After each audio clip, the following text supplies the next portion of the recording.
Bunyan was a big man. How big? Well, he combed his big red beard with a pine tree. Not a full-grown one, of course. Why, he weighed 86 pounds when he was born up around Maine. Paul's blue ox, Babe, weighed 14 tons, 3 ounces, and measured 27 axe handles from eye to eye. Paul kept Babe in line without any trouble. Now, that gives you an idea of the size of Paul Bunyan. When Paul was a boy, he was 8 feet tall. He wanted to start logging. Looky here, son. You're too young for logging. Tell you what, big little feller, we'll make you our chief daybreaker. Paul was serious, though the loggers weren't. He got up before the sun, broke the day with his axe, then hollered so loud it blew the blankets right out of the windows. Paul grew and grew, learned a lot about logging, and set up his own camp. Now, Hals, you'll be my foreman, since you're nearly big as me. Thank you. We'll have the biggest and best logging camp ever was.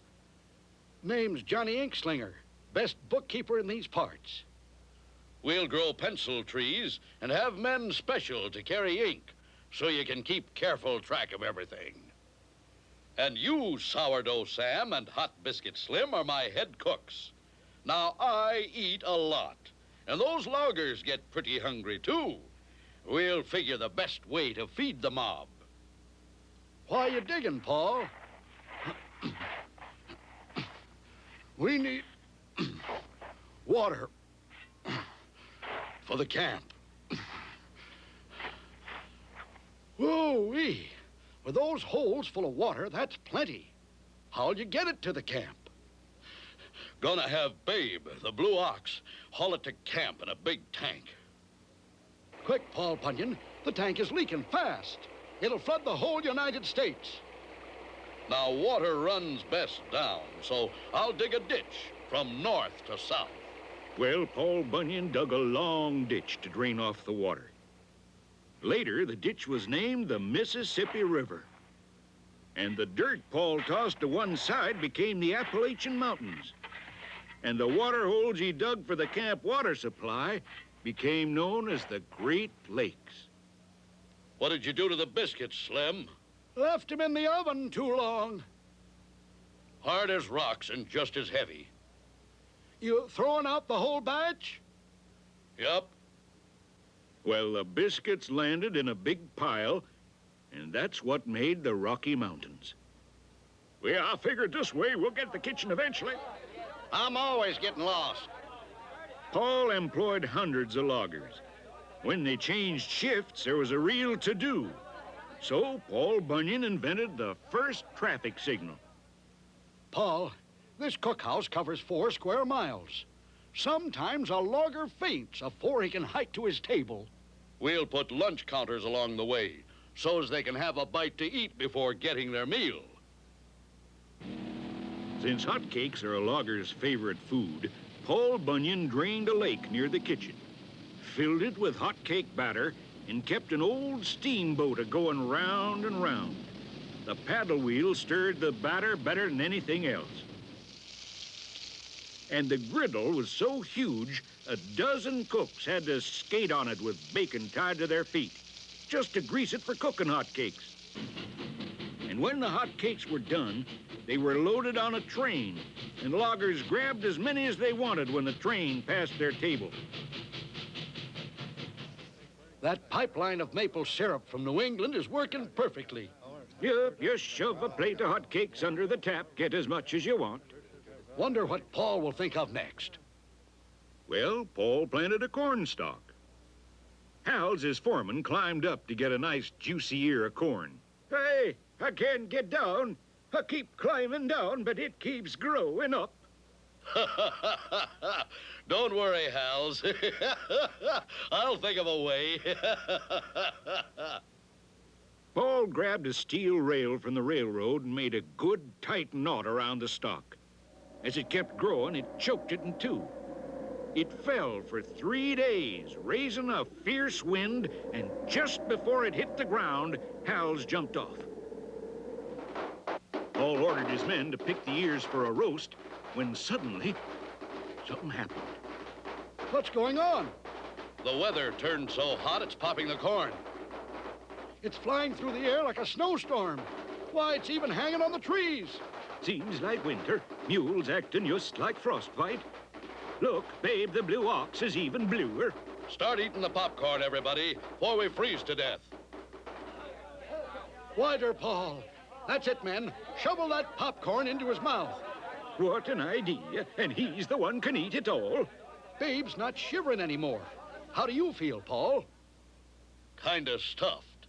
Popcorn sure spoils a man's appetite. Why, you just ate a couple of bowls of pea soup, 6 steaks, 2 roast chickens, squash, potatoes, beans, 3 stacks of hotcakes, a dozen donuts, and bread and butter.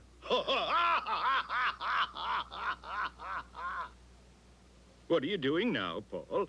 Weaving an axe handle. The hickory ones keep breaking. Shouldn't wonder. It's 17 feet across. And cuts only 1 tree at a time. When I swing this, I'll cut 20 at a time. All right. How are you gonna log that upside-down mountain? Loggers are gonna have to stand on their heads. Use hodads. They're built like buffaloes. We'll stampede them and they'll knock down all the trees. Hodads don't scare. By yumpin' yiminy, we do it my way just once. We won't. The next minute, Paul and Hal's were in a fight. It went on for 3 days. The two rolled over and over, ground that mountain down to dust. With no mountain, the trees fell down. Loggers hauled them away, and that was the last time Paul and Hal's ever fought. They moved to North Dakota, figuring it for farming. No trouble cutting trees. Leaves lots of stumps. So, we just knock 'em into the ground with a fist, right? Right. When they finished, North Dakota was a nice place to farm. One winter, it was so cold, whenever a logger talked, his words froze as they hit the air.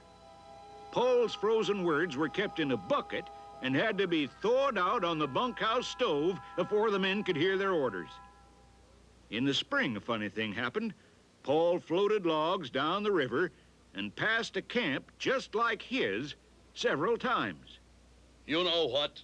We've been going around on a round river. Now, how are we going to get 27 million feet of lumber to a sawmill from a round river? Paul ordered the cooks to make sourdough, and then he made a dam. The circle was broken as water poured over and even splashed Paul. Steam rose, and Paul gave it a blow, and it drifted over to England. They call it fog. The river turned and twisted and was making such a howling noise. That river is making noise because it has too many kinks and turns in it. Better get Babe the Blue Ox. So Babe the Blue Ox and Paul straightened out the river. With the kinks gone, the river didn't need the howls anymore, so Paul cut off slices and gave them to steamship companies for foghorns. No matter how I figure it, Paul, we always have a stack or 2 of hotcakes left over. Give 'em to Babe. He can't throw 'em away. Hotcakes aren't natural food for an ox. Babe'll learn to like 'em. Paul, do something about Babe. That blue ox just hangs around the cookhouse begging. I can't make enough hotcakes for the loggers, let alone for Babe.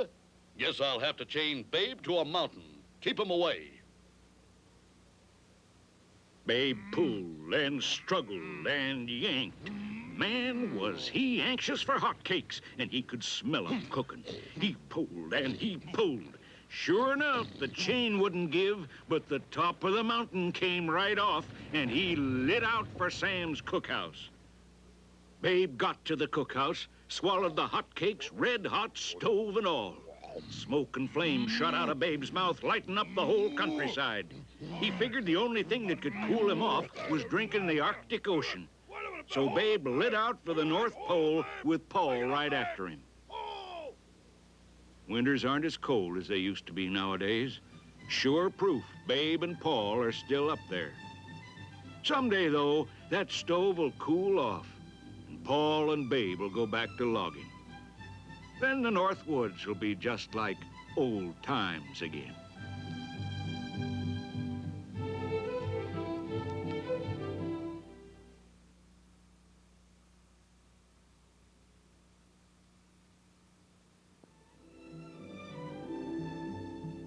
Johnny Appleseed grew up in Massachusetts. His real name was Johnny Chapman, and his greatest love was apples. It wasn't only the taste of apples, but he loved apple trees. He loved the twisty branches of the trees, especially at blossom time. Why, even the names of apples spun around in his head and started a song. There's plenty of apples like russet and pippin. There's sweet apple pie and applesauce drippin'. He learned to plant trees, prune, and care for them in every way. Working in his pa's orchard, he produced perfect apples. How's the crop, Johnny? Pa, makes a soul feel proper to do something well and have it turn out so good. Now, the road west passed right by Johnny's orchard. He often wondered about that road. Folks traveling by usually stopped for a drink of well water. But whether on foot, wagon, or on horseback, Johnny always gave them apples. One particular day, a wagon load of folks stopped by. Johnny offered some of his apples. These are the best crop yet. Thank you, Johnny. Why do so many folks go west? We're traveling west to make a new home in the wilderness. See this apple? Well, the earth is round like it. Plenty of room for a big farm out west. I'd like to go west, I really would. I reckon it's time. Johnny bid his folks goodbye. They hated to see him go because he was the apple of their eye. But he was growing up, and there was no stopping him. Away he went in the old man's wagon until he reached Pittsburgh. Oh, we've come a long way. Is this west? Well, it's west of where you were. We're going on, Johnny, to the wilderness. What's in the wilderness? Indians, wild critters, rivers, and lots of trees. Any apple trees? Not a one, as I hear tell. Well, I'll stay here in Pittsburgh. So Johnny bid goodbye and settled in Pittsburgh, built a house and grew apple trees. He had everything he could want, but his mind was troubled. He couldn't help but notice all the folks traveling further west. So you're headed west? Far as I can go, gonna build me a new home, new territory. Take these apple seeds and plant some apple trees. I hear there aren't any out there. Why, thank you. Thank you very much. So Johnny gave away apple seeds to folks headed west so they could raise orchards of their own. But he was still worried. What if they didn't plant the trees right? One day he sold his orchard and decided to go into the wilderness and plant apple seeds himself. He planned to go down the Ohio River, then the Muskingum. Soon he was ready to go. I'm going to make sure they're planted just right. Yep, going west to plant apple trees. We ought to call you Johnny Appleseed. That's good. Johnny Appleseed, going off to the wilderness to do a good deed. And that's how Johnny got his name. He went as far as he could by water and planted apple trees. And when Johnny Appleseed had used all his seeds, he paddled back to Pittsburgh to pick up more. Well, that's sort of crazy. You just go along planting apple seeds, huh? That's right. You sure they'll grow? Oh, they will. I know how to plant them. Well, here's the rest of your supplies you ordered. Johnny Appleseed. Johnny Appleseed made the long river trip again and was landing his canoe when an excited settler's wife called to him. Johnny Appleseed, come see, come see. Oh, the apple trees all along the riverbank. Looks like a good crop of apples coming. Oh, they're beautiful. Were last year, too. The apples are for everybody. But save me the seeds so I can plant more. Plant more? Where? Well, I'm going farther into the wilderness this time. Johnny Appleseed carried no gun or hunting knife. He had his seeds and shovel for planting. When his clothes became ragged, he wore a coffee sack. When he lost his cap, he wore his mush pot on his head. Everywhere he wandered, he planted apple seeds. One night, Johnny Appleseed crawled in a hollow log to sleep. But there was a mother bear already in there with her cub.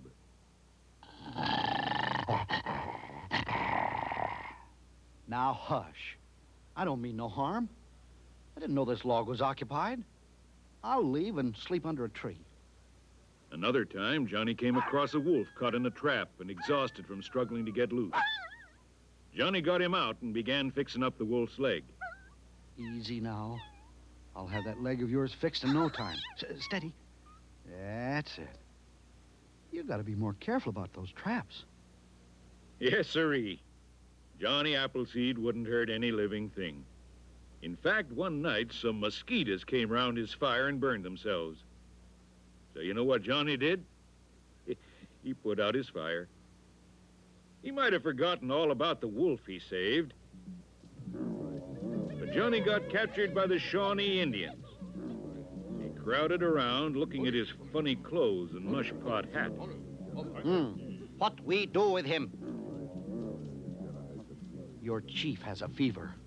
He doesn't look well. White man say chief not well.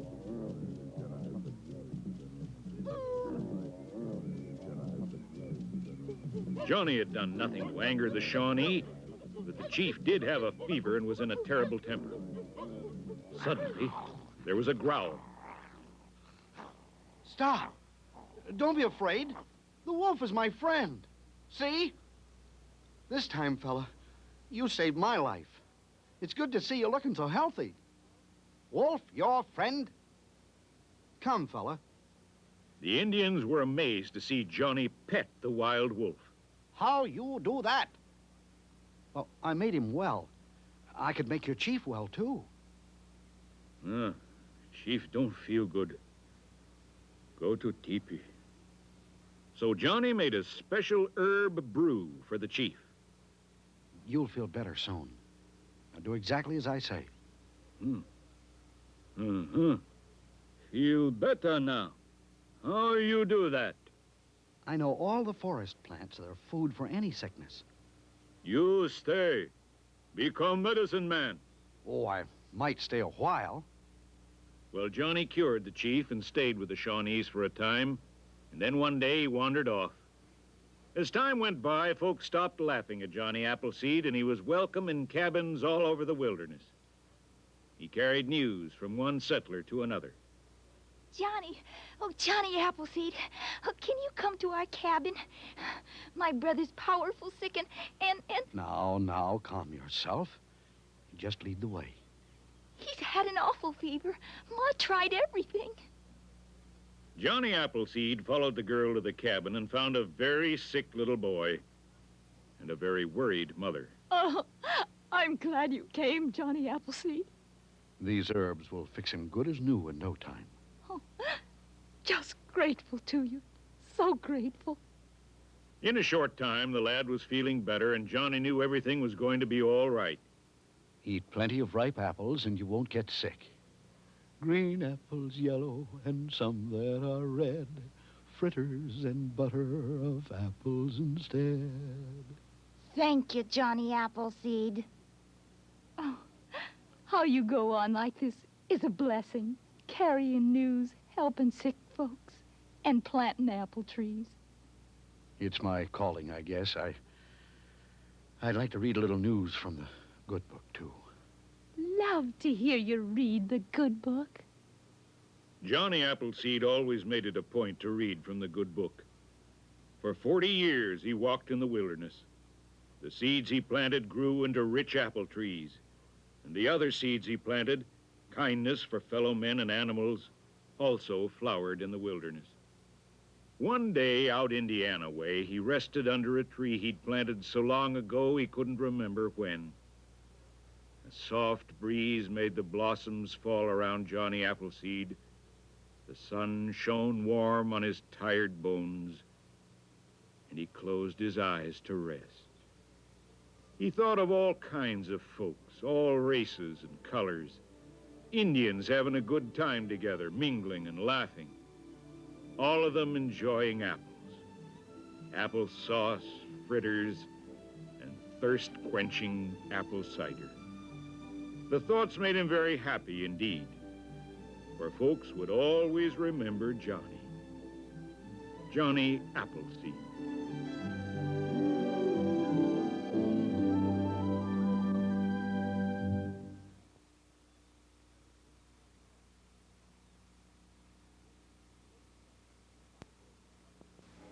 It looked extremely rocky for the Mudville Nine that day. The score stood 2-4, with but one inning left to play. So when Cooney died at second, and Burroughs did the same, a pallor wreathed the features of the patrons of the game. A straggling few got up to go, leaving there the rest with that hope which springs eternal within the human breast. For they thought, If only Casey could get a whack at that. We'd put even money now with Casey in the bat. but Flynn preceded Casey, and likewise so did Blake. The former is a pudding, and the latter is a fake. So on that stricken multitude, a death-like silence sat. There seems but little chance of getting Casey to the bat. But Flynn let drive a single to the wonderment of all. And the much-despised Blakely Look, he tore the cover off the ball.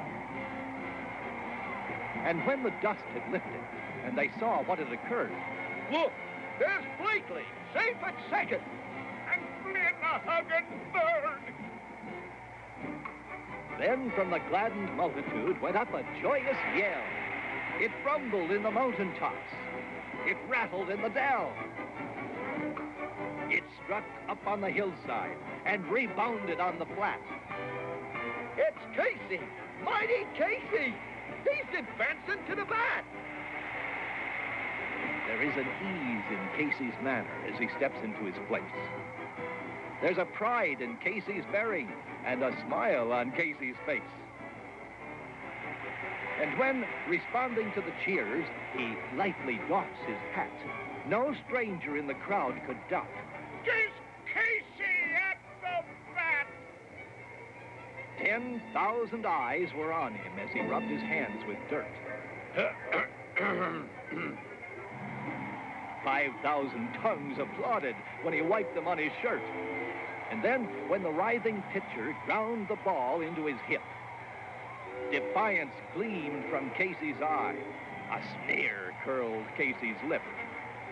And now the leather-covered sphere came hurtling through the air, and Casey stood a-watching it in haughty grandeur there. Close by the sturdy batsman, the ball unheeded sped. That ain't my style, Said Casey. Strike one. The umpire said. From the benches, black with people, there went up a muffled roar like the beating of the storm waves on the stern and distant shore. Kill him!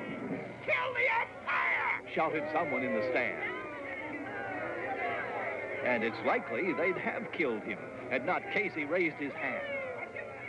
With a smile of Christian charity, great Casey's visage shone.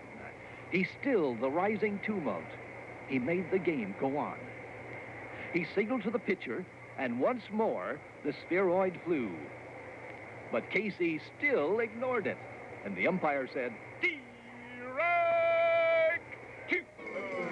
"Fraud!" cried the maddened thousands, and the echo answered, one scornful look from Casey, and the audience was awed. They saw his face grow stern and cold. They saw his muscles strain, and they knew that Casey wouldn't let the ball go by again. The sneer is gone from Casey's lips. His teeth are clenched in hate. He pounds with cruel vengeance his bat upon the plate.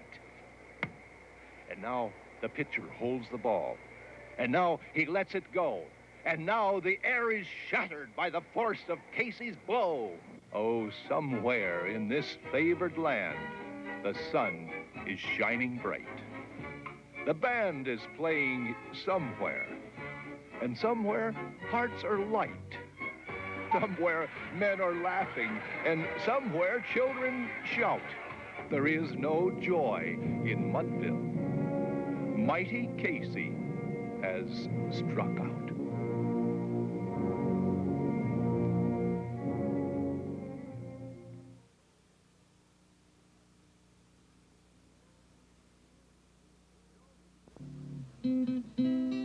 John Henry was born down south in the cotton country where the Mississippi steamboats chug along the great river.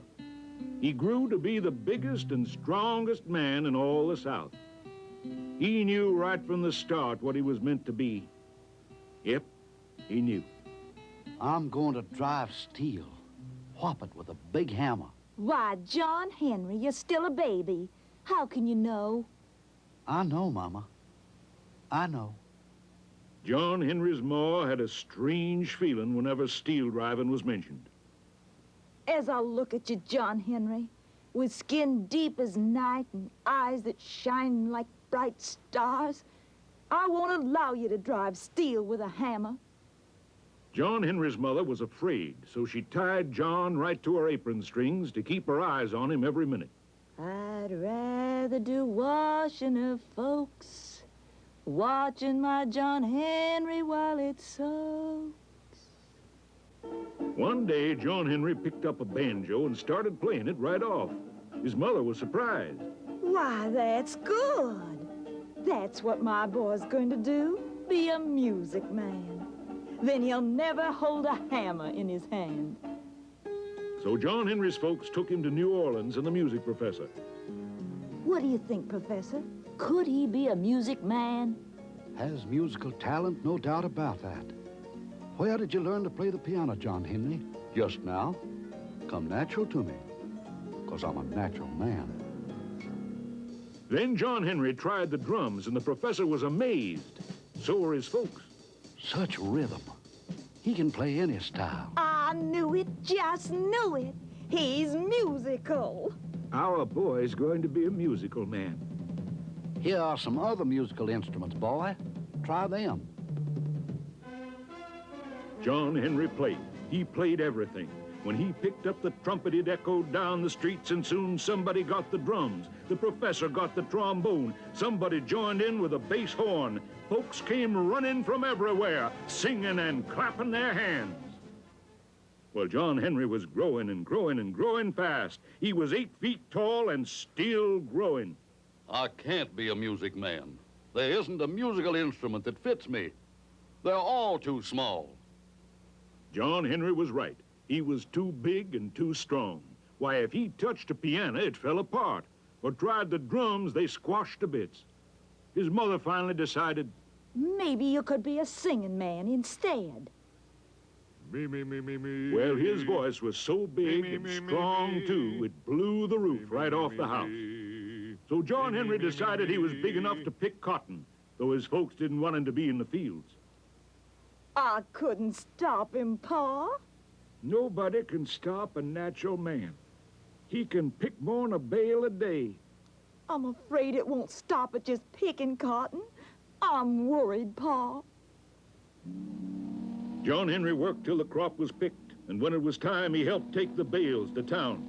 He watched the roustabouts dig their big hooks into the bales and carry 'em up the gangplank.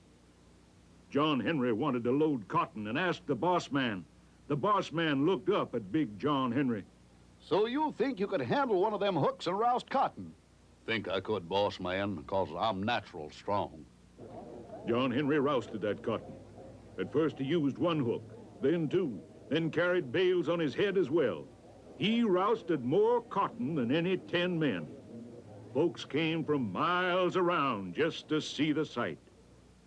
One of the constant admirers was a pretty little girl by the name of Polly Ann. You're wonderful, John Henry. So strong. And you're mighty pretty, Miss Polly Ann. Polly Ann liked John Henry, and he liked her. Soon they were married and set up housekeeping in New Orleans. One day, John Henry passed where a railroad was being built. He watched the crew put down the wooden ties, then the heavy rails. He saw the gandy dancers packing down the crushed stone and the steel drivers drive the spikes with big hammers. Captain, could I have to hammer just to see how it feels? Well, lift one, big man? No, but I picked cotton and rousted it better than the best. Why, sure. Lift it and bring it square down on a spike. Square on several times, and you'll drive it in. John Henry brought that hammer down so that there was an awful rumbling sound. He hit the spike and in one blow whopped that steel down. Yes, sir, one blow. Where'd you learn to drive steel like that? It just came natural, 'cause I'm a natural man. Can I work for you? You're working for me right now. John Henry's mother and father found out and were very upset. I tried to hold you back, John Henry. I tried. But I couldn't keep the hammer from your hand. Why, Ma? I'm afraid, son. Afraid. Well, John Henry drove steel every day, a hammer in each hand. He even worked with a train coming right behind him. He'd have the spikes in his mouth, spit 'em out and drive 'em in just ahead of the train. John Henry traveled around, worked in Eastern Virginia, Western Virginia, Georgia, Alabama, and Mississippi, too. Wherever track was to be laid, John Henry did it. He laid new track and mended old. Polly Ann and John Henry had a little son now, and they followed John Henry wherever he went. Look, Polly Ann. Look at him hold my finger. He's powerful strong. Gonna be a natural man. A steel-driving man like his pappy. One day the railroad crew was working hard when a stranger came to the boss. I say there, head man, got the marvel of the age. What's that, stranger? Glad you asked. You never seen the like. Just what you need. This is a steam drill. Does the work of 3 men in half the time. Don't need it then. Don't want it, because I got a boy here does the work of 6 men in no time at all. Huh? Why, no man can beat a machine. I can, 'cause I'm a natural man. How about a race? Why, steam drill against John Henry. Steam drill free if he wins. If he doesn't? Then you have to buy the drill. Well, they set the day for the race, and when John Henry's ma heard, she was afraid. Oh, don't do it, John Henry. You got no call to beat a steam drill. I'm going to beat that steam drill or die with a hammer in my hand. Oh, John Henry, don't say that. Don't do it. I can't back out now. Folks are coming from miles around to see the race. The captain wouldn't like it if I backed out. Drivers and shakers would laugh. Little old steam drill can't do me any harm. Folks kept coming from everywhere the day of the race, man against machine. John Henry didn't talk about it, just laughed and joked, ate well. With the mayor, the stranger, a drill man, he climbed the mountain. When he reached the top, he waved to the crowd. The sun was coming up, blazing hot. Not a breeze of air stirred. John Henry lifted his hammer to limber his muscle. The crowd cheered, and then the mayor asked, Ready, John Henry? Yes, sir. Ready with the steam drill machine? Ah, yes, more than ready. Then go. While John Henry drove steel, the steam drill hissed and drove steel. The race was on, machine against man, and John Henry was the man. He was a natural man. John Henry brought his hammer down faster and faster. Then it wasn't so fast anymore, but he kept driving steel, and near him the steam drill kept turning. The sun went high, then went low, then it went down. The mayor shot his gun and held up his hand. Stop. I declare this race over. Now I want to count and measure what John Henry has done and what the steam drill has done. Everyone watched and waited. The mayor took his time, then cleared his throat. John Henry has driven more steel. I declare John Henry the winner. He's beat the steam drill. Well, the crowd went wild. They stomped and carried on. The railroad boss was pleased, sure was proud. The stranger hung his head in defeat. John Henry had beat the machine. John Henry smiled, then laid on the ground with a hammer in his hand. The greatest steel-driving man that ever lived, 'cause he was a natural man.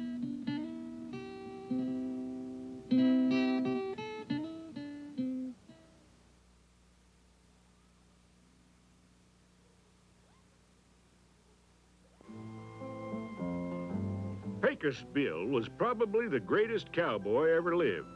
He was a human being, though for a time he did believe he was a coyote. He invented the lariat, bronc busting, cowboy yells, and cowboy songs. Bill's pa one day packed the entire family in a wagon and headed west.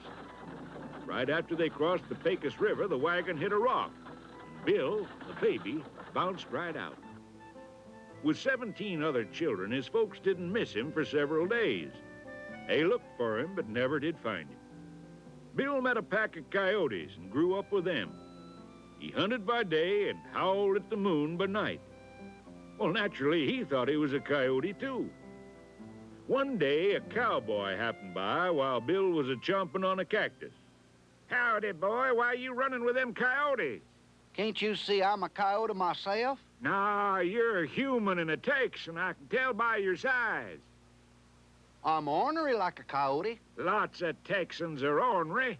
I howl at the moon. Lots of Texans howl, boy. You were born human in Texas. I can see that. But I got the sense of a coyote.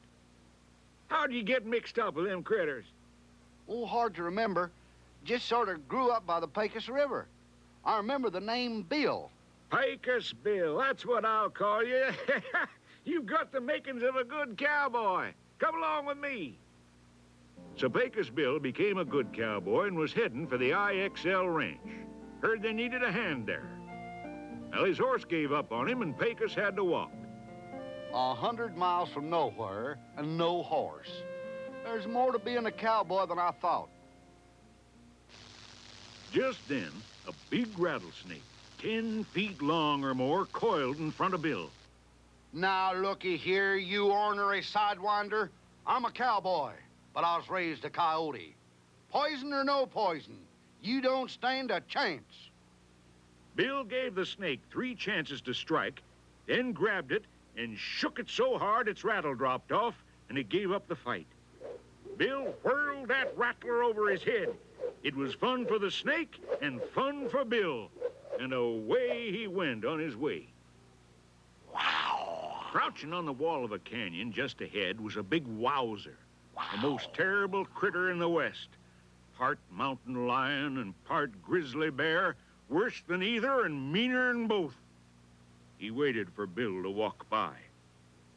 Wow! Looks like I got another fight on my hands. Might not be so bad a day after all. Wowzer, you're gonna say uncle, or my name's not Pecos Bill. It was quite a fracas. There was so much fur flying it darkened the sky over Texas. There was a roaring, screeching, howling.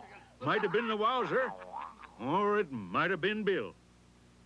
When the air cleared, there was the wowzer looking up at Bill. Wow! Uncle. That's better, Wowzer.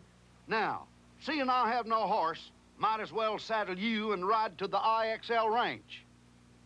Pecos Bill cinched his saddle to the wowzer, threw a few loops with a rattler, and rode off to the ranch.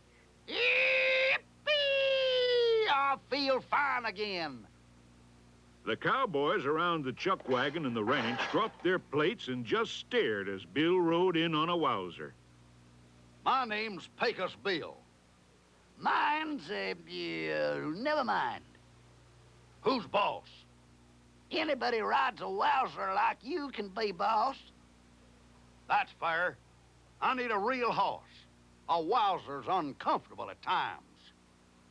Sure, I'll buy the best horse I can find. Buy? Store-bought horses won't do. Now we'll go out and get some wild mustangs.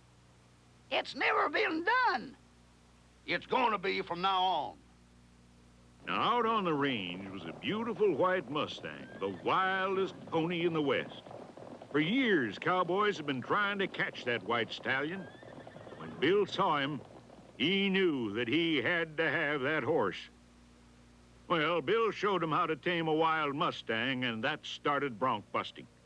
Yee-yahoo! Whoopee! Well, don't just stand there, yell. We don't know any yells, Pecos. Yell like me, all of you. Ride 'em! Yippee!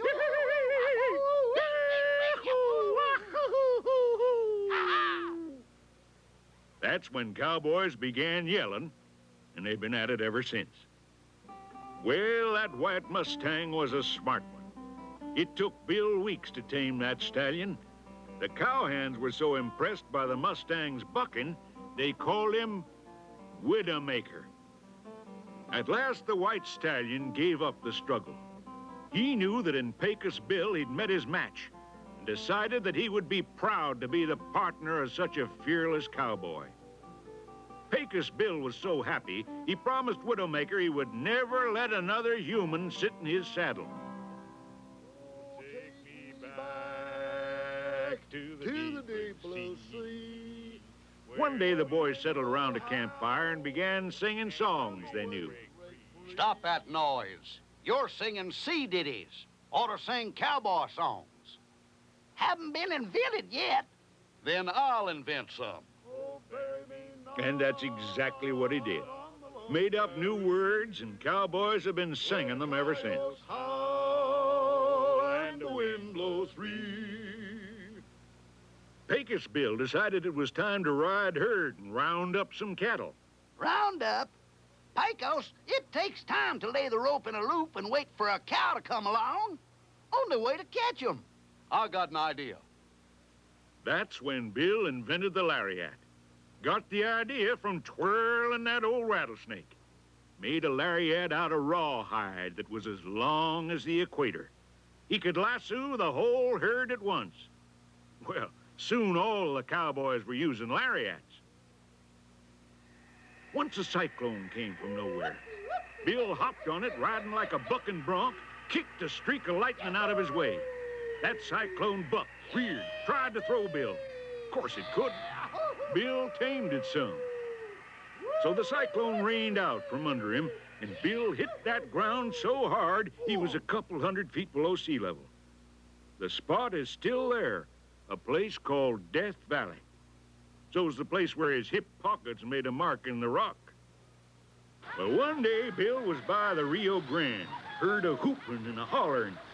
He turned to see a girl with long red hair riding a huge catfish up the river. In Texas, a catfish is the size of a whale. You sure look pretty riding that fish. Thank you. My name's Slewfoot Sue. What's yours? Howdy. I'm Pecos Bill. Oh, I heard a lot about you, Pecos. Never saw a girl ride like you. No other gals around like me. Well, Slewfoot and Bill became real friendly and decided to get married. Their wedding day was one to remember. Slewfoot, you're pretty as a picture. Bill, let me ride, Widowmaker. Nobody rides that horse but me. He's too ornery. But this is our wedding day. No one can handle Widowmaker. I can. Please, Bill. Oh, all right. Can't refuse my bride. Yippee! Sue didn't stay there long. The horse bucked, sending Slewfoot Sue flying way up into the air. The trouble was, Sue's wedding dress had a steel spring bustle. When she hit the ground, she bounced right up again. Well, she was a bouncing bride, no doubt about it. She bounced so high, nearly hit her head on the moon. She bounced all day until Bill lassoed her and pulled her down. The idea. Shaming me in front of my wedding guests. But I lassoed you, got you down. Letting me get on a horse I couldn't ride. I tried to tell you. But you didn't stop me. I never want to see you again. Bill thought Slewfoot Sue'd come back, but she never did. He searched for her in Wyoming, Montana, Arizona, New Mexico, even up in Colorado. Broken-hearted, he gave up cow-punching and went prospecting for gold. After staking out a claim, Bill started digging. He dug deeper and deeper without finding gold. By the time he'd stopped digging, he dug out the Grand Canyon. Hasn't been filled to this day. Being very thirsty, he headed for the nearest saloon. Bartender, give me a glass of lemon pop, straight. Lemon Pop, where you from, Tenderfoot? Making fun of me. Look out, he's reaching for his gun. Bill was out of practice. The outlaws beat him to the draw. Bill lowered his head, and the bullets bounced right off, hit the 6 bad men. And when the smoke cleared, there they all were, stretched out on the floor. Folks came running, shook his hand, and elected him sheriff right then and there. In a week, Bill cleaned up the town. Every town wanted Pecos Bill for sheriff so he could give them law and order. Bad men saw they didn't have a chance, gave up. Pecos went from town to town, cleaning them up in a day or two. Soon, there wasn't a bad man left. Sheriffs had no trouble keeping law and order, and the West really began to grow. Bill traveled around and thought up the idea of a rodeo show. One day in California, he invented cowboy movies. He made up a few whoppers, and the movie men used them for stories. Why, there were cowboy movies in all the theaters. Fancy dude ranches began to spring up, and Bill happened to stop at one. What are you dressed for? I'm a cowboy. In those fancy clothes, are you human? Naturally. All those others, dudes and human? Mm-hmm. Then I quit. It never used to be like this. I'm going back to being a coyote. And that's just what he did. Every moonlit night, Pecos Bill sits on the hill with his coyote friends, howling at the moon. And sometimes, between howls, he laughs fit to bust.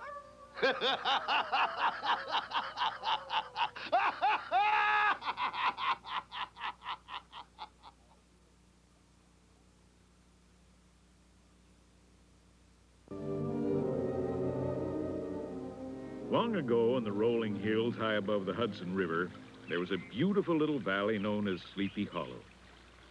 The farmers who lived there believed the valley was bewitched, and they talked much of ghosts and other strange visions. The one they feared most of all was the Headless Horseman. It was believed his head had been carried away by a cannonball during the Revolutionary War, and that each night he arose from his grave to search for it. The children of Sleepy Hollow went to school in this little schoolhouse, which had just one room and just one teacher, whose name was Ichabod Crane. Now, the farmers of Sleepy Hollow couldn't pay Ichabod much money for teaching their children, so to be sure he got enough to eat, Welcome, Do Mr. come in, Crane. Mr. Yes, Crane. come in.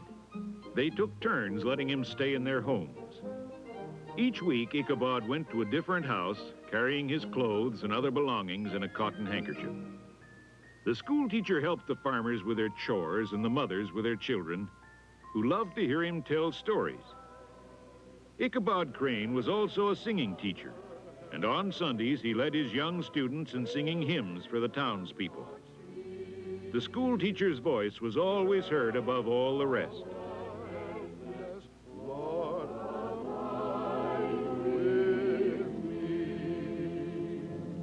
Sometimes in the evenings, Ichabod liked to visit different homes in the neighborhood and tell scary stories about ghosts and goblins and haunted houses and witchcraft.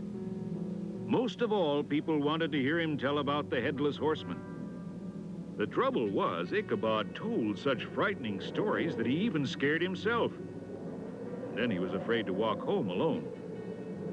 Sometimes he imagined he saw the Headless Horseman. And sometimes he thought he heard hoofbeats coming up behind him. More than anything else, Ichabod enjoyed visiting this comfortable farmhouse. Here he was always given the most delicious dinners. But there was another, even more important reason why he came here. Oh, do come in, Ichabod. Thank you, Katrina. This is the beautiful Katrina, daughter of a rich farmer. Ichabod dreamed of marrying Katrina and someday owning this fine farm. But there was also someone else who wanted to marry Katrina. A big, strong, tough young man named Brom Bones. Brom was very jealous of Ichabod and wanted to fight him. But our schoolteacher was much too smart to get into a fight he knew he couldn't win. Brom Bones did everything he could to make life miserable for Ichabod. One night he broke into the schoolhouse and turned everything upside down. He also made fun of Ichabod by teaching his dog to howl and whine. Want you to meet the new singing teacher. See? Doesn't he sound better than Ichabod Crane?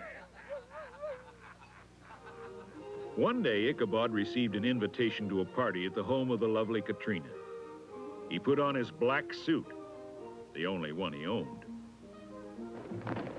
And he borrowed a broken-down old plow horse for the trip. He wanted so much to look handsome, but really he looked rather funny and also rather sad compared with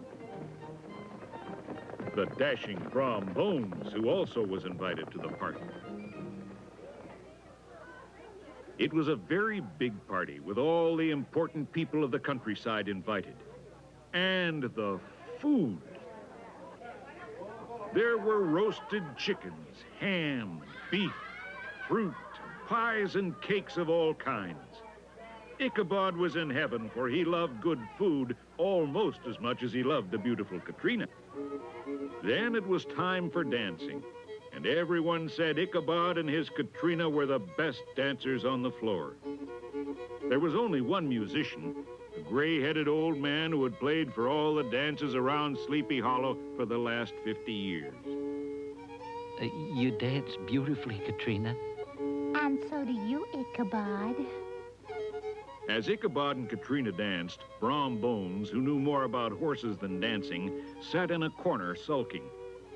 He was more jealous of Ichabod than ever. When the dance ended, Ichabod joined in the storytelling, which finally turned, as always, to the Headless Horseman. Brom Bones, who wasn't afraid of anything, or at least pretended he wasn't, said he had met the Headless Horseman one dark night and challenged him to a race. I was beating him, too. But just as we got to the old bridge by the church, he disappeared in a flash of fire. Good night, everybody. Good night. Yeah. Hey, good Come night. on, Soda. We'll see you. All right, so long. All right, night. Finally, the party broke up, and the farmers gathered their families together for the ride home. Ichabod, however, stayed behind to have a private visit with his lovely Katrina. What happened between them, I don't know, but they must have quarreled. Or else, perhaps Katrina had never really loved the school teacher, but was only using him to make Brom Bones jealous. Ichabod appeared very unhappy as he began the long ride home. It was midnight, the witching hour, and he began to think about all the stories he had heard of ghosts and goblins. His heart began to pound as he drew near a clump of dark trees.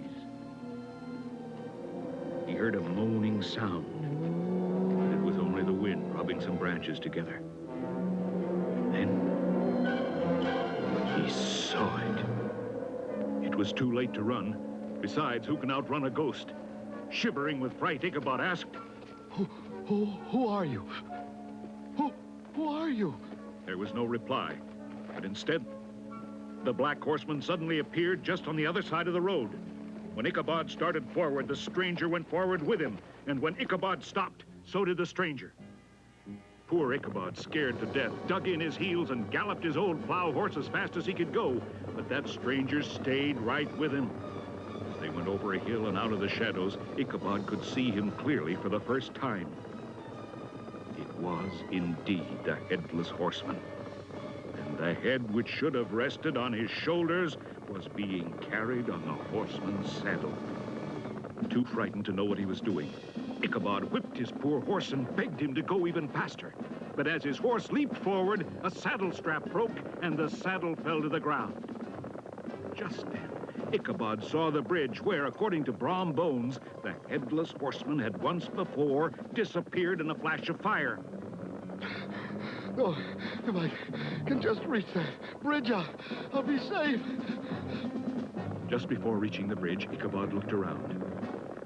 And at this moment, the Headless Horseman threw his head straight at Ichabod. The schoolteacher tried to duck, but too late. He was struck in the head and tumbled into the dust as the headless horseman galloped on by. Now, the only trace that was ever found of Ichabod Crane was a broken saddle, a black hat, and close to it, a shattered pumpkin. Not long after this, Brom Bones and Katrina were married. And from then on, whenever people talked about poor Ichabod's disappearance, Brom Bones always smiled as if he knew something he wasn't telling. No one really knows for sure what happened to Ichabod Crane or whether Brom Bones had anything to do with it. Several years later, someone said Ichabod had been seen in another part of the country. But most folks think he was killed by the Headless Horseman. There are many who believe the ghost of Ichabod Crane is still wandering through these woods and hills. Every now and then, when it is quite still, if you walk across the little bridge by the church, they say you may still chance to hear Ichabod Crane leading his young singing pupils in a hymn. Seems to me I can hear it now. But perhaps it's only my imagination. If you ever visit the Hudson River country, why not find this little bridge for yourself and see what you can learn about the story which has come to be called the Legend of Sleepy Hollow.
There was a fella here once by the name of Jim Smiley in the winter of '49. Oh, maybe it was the spring of '50. I don't recollect exactly. But anyway, he was the curiousest man about always betting on anything that turned up you ever see. If he could get anybody to bet on the other side. And if he couldn't, he'd change sides. Any way that suited the other man would suit him, just so as he got a bet, he was satisfied. If there was a horse race, you'd find him flush, or you'd find him busted at the end of it. If there was a cat fight, he'd bet on it. If there was a dog fight, he'd bet on it. Why, if there was two birds sitting on a fence, he'd bet you which one would fly first. If he even see a straddle bug start to go anywheres, he'd bet you how long it would take him to get to wherever he was going to. And if you took him up, he'd follow that straddle bug to Mexico. He'd bet on anything. The dangest fella. Well, this here Smiley, he catched a frog one day. He took him home, and he said he calculated to educate him. And so he never done nothing for 3 months but sat in his backyard and learn that frog to jump. And you bet you he did learn him, too. He'd give Daniel Webster a little punch behind. Daniel Webster, that was the name of the frog. And the next minute, you'd see that frog whirling in the air like a donut. See him turn one somerset, or maybe a couple if he got a good start, and come down flat-footed and all right like a cat. Smiley kept that frog in a box. And one day, a feller, a stranger in camp he was, he asked him, what's he got in the box? And Smiley says, sort of indifferent-like, might be a parrot, or it might be a canary, maybe, but it ain't. It's only just a frog. And the fella took it and looked at it carefully and turned it around this way and that, and he says, so 'tis. Well, what's he good for? Well, says Smiley, easy and careless, he's good enough for one thing, I should judge. He can out-jump any frog in Calaveras County. Well, the fella took the box again, took another long and particular look, and he gave it back to Smiley, and he says, very deliberate, well, he says, I don't see no points about that frog that's any better than any other frog. Maybe you don't, Smiley says. Maybe you understand frogs, maybe you don't understand them. Anyways, I got my opinion, and I'll risk $40 that he can outjump any frog in Calaveras County. And the fella studied a minute, and then he says, kind of sad-like, well, I'm only a stranger here. I ain't got no frog, but if I had a frog, I'd bet you. And then Smiley says, that's all right, that's all right. If you hold my box a minute, I'll go and get you a frog. And so the fella took the box and put up his $40 along with Smiley's, and he sat down to wait. He sat there a good while, thinking and thinking to himself. And then he got the frog out and prized his mouth open and took a teaspoon and filled him full of quail shot. Filled him pretty near up to his chin and set him on the ground. Well, Smiley, he went to the swamp and he slopped around in the mud for a long time, and finally he catched a frog and fetched him in and give him to this fella. And then he says, now, if you're ready, set him alongside of Daniel with his forepaws just even with Daniel's, and I'll give you the word. And then he says, 1, 2, 3, get. And the new frog hopped off lively. But Daniel, he give a heave, and he hoisted up his shoulders, but it weren't no use. He couldn't budge. He was planted solid as a church, and he couldn't no more stir than if he was anchored out. Well, Smiley, he was a good deal surprised, and he was disgusted, too. But he didn't have no idea what the matter was, of course. Well, the fella, he took the money, and away he went. And Smiley, he stood scratching his head and looking down at Daniel a long time. And at last he says, I do wonder what in the nation that frog throwed off for. Wonder if there ain't something the matter with him. He appears to look mighty baggy somehow. And he catched Daniel and hefted him, and he says, why, blame my cats if he don't weigh 5 pounds. And he turned him upside down, and out come a double handful of shot. Well, Smiley, he seen how it was, and he was the maddest man. He took out after that feller, but he never catched him. And from then on, he never made another bet. Because, as he said, seeing as how there was one man who could outsmart me, I might find another. And I just wouldn't be able to stand the embarrassment of losing twice.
It looked extremely rocky for the Mudville 9 that day. The score stood 4-6 with but an inning left to play. And so, when Cooney died at first,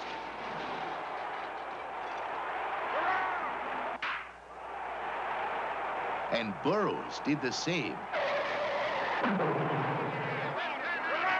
a pallor wreathed the features of the patrons of the game. A straggling few got up to go, leaving there the rest with that hope which springs eternal within the human breast. For they thought if only Casey could get a whack at that, they'd put up even money with Casey at the bat.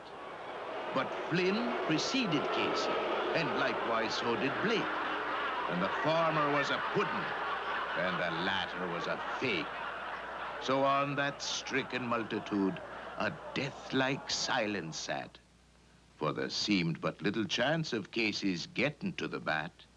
But But Flynn let drive a single to the wonderment of all. And the much despised Blakey tore the cover off the ball.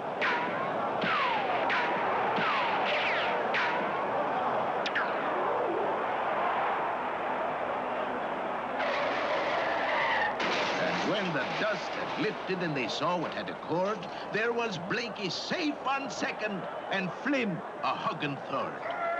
Then, from the gladdened multitude, went up a joyous yell. It bounded from the mountaintop and rattled in the dell. It struck upon the hillside and rebounded on the flat. For Casey, mighty Casey, was advancing to the bat. There was ease in Casey's manner as he stepped into his place. There was pride in Casey's bearing and a smile on Casey's face. And when responding to the cheers, he lightly doffed his hat. No stranger in the crowd could doubt 'twas Casey at the bat. 10,000 eyes were on him as he rubbed his hands with dirt. 5,000 tongues applauded as he wiped them on his shirt. And while the writhing pitcher ground the ball into his hip, defiance gleamed from Casey's eye, and a sneer curled Casey's lip. And now the leather-covered sphere came hurtling through the air, and Casey stood a-watching it in a haughty grandeur there. Close by, the sturdy batsman the ball unheeded sped. "That ain't me style," said Casey. "Strike one," the umpire said. And from the bleachers, black with people, there rose a sullen roar like the beating of the storm waves on a stern and distant shore. "Kill him! Kill the umpire!" shouted someone from the stand. And it's likely they'd have done it had not Casey raised his hand. With a smile of Christian charity, great Casey's visage shone. He stilled the rising tumult, and he bade the game go on. He signaled to the pitcher, and again the spheroid flew. But Casey still ignored it, and the umpire said, "Strike two!" "Fraud!" yelled the maddened thousands, and the echo answered, "Fraud!" But one scornful look from Casey, and the audience was awed. They saw his face grow stern and cold. They saw his muscles strain, and they knew that Casey would not let that ball go by again. The sneer is gone from Casey's lip. His teeth are clenched in hate. He pounds with cruel violence his bat upon the plate. And now the pitcher holds the ball. And now he lets it go. And now the air is shattered by the force of Casey's blow.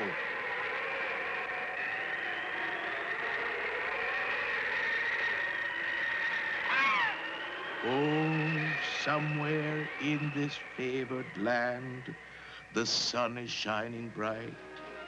The band is playing somewhere, and somewhere hearts are light. And somewhere men are laughing, and somewhere children shout. But there is no joy in Mudville. Mighty Casey has struck out.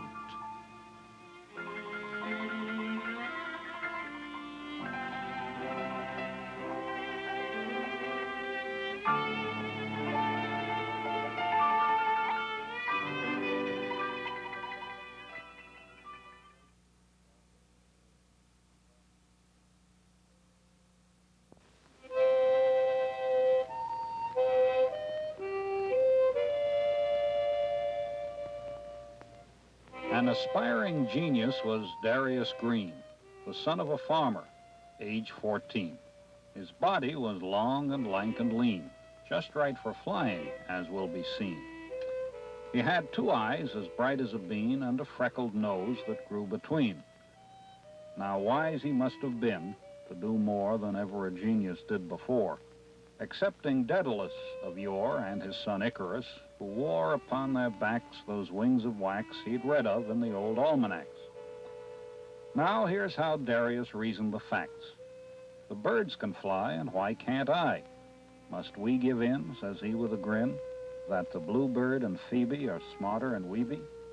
Just fold our hands and see the swallow and blackbird and catbird beat us hollow? Does the little chattering sassy wren, no bigger than my thumb, no more than men? Just show me that. Or prove that the bat has got more brains than's in my hat, and I'll back down, and not till then. That Icarus was a silly cuss, him and his daddy Daedalus. They might have known wings made of wax wouldn't stand sun heat and hard wax. I'll make mine of leather, or something or other. Darius kept his secret from all the rest, safely buttoned within his vest. And in the loft above the shed, himself he locks with thimble and thread, and wax and hammer and buckles and screws, and all such things as geniuses use. 2 bats for patterns, curious fellows, a charcoal pot and pair of bellows, an old hoop skirt or 2, as well as some wire and several old umbrellas, a carriage cover for tail and wings, a piece of harness, and straps and strings, and a big strong box in which he locks these and 100 other things. And day after day he stitched and tinkered and hammered away, till at last 'twas done, the greatest invention under the sun. And now, says Darius, hooray for some fun. 'Twas the 4th of July, and the weather was dry, and not a cloud was on all the sky, save a few light fleeces which here and there, half mist, half air, like foam on the ocean, went floating by. Just as lovely a morning as ever was seen for a nice little trip in a flying machine. Thought Darius, I'll fly a few times around the lot to see how it seems, then soon as I've got the hang of the thing, as likely as not, I'll astonish the nation and all creation by flying over the celebration. And away he sped to open the wonderful box in the shed. Quickly Darius dressed for flight, put on his wings and strapped them tight, jointed and jaunty, strong and light, buckled them fast to shoulder and hip. 10 feet they measured from tip to tip.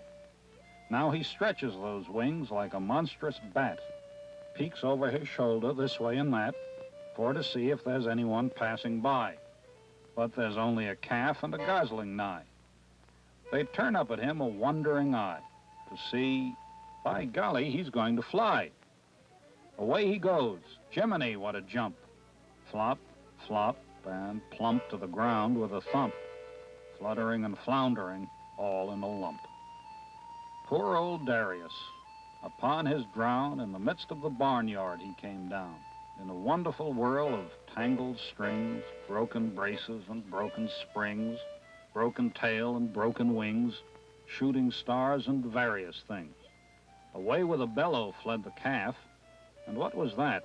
Did the gosling laugh? 'Tis a merry roar from the old barn door. And he hears the voices of people crying, "Say, Darius, how do you like flying?" Slowly, ruefully, where he lay, Darius just turned and looked that way. "Well, I think flying is sure all right," he said, "but there isn't such a thundering sight of fun in it when you come to light."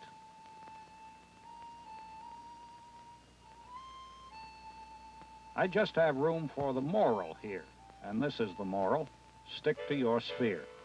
Or if you insist, as you have the right, on spreading your wings for a loftier flight, the moral is, take care how you light.